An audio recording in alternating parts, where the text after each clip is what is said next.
Hello friends, welcome to Creative Medicine. In this lecture, we will learn about Amount of sputum. Sputum can be copious in nature, that is, lots of sputum can be produced per day. That is, if the quantity of sputum is more than 100 ml per day, then we call it as bronchorrhea.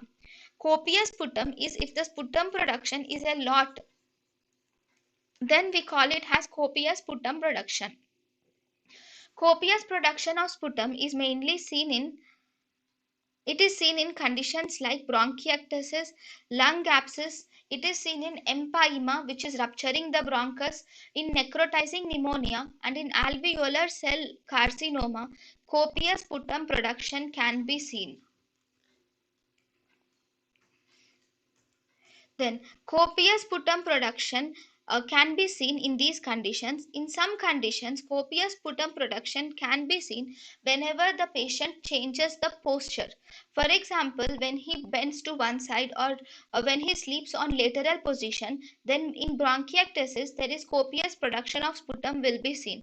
In lung abscess, if the patient sleeps on the side of the lung abscess, then the patient will produce lots of sputum. So this is copious sputum production. This is because whenever the patient sleeps on the side of the lesion, then this will irritate the healthy bronchial mucosa which is present around, thus resulting in copious sputum production.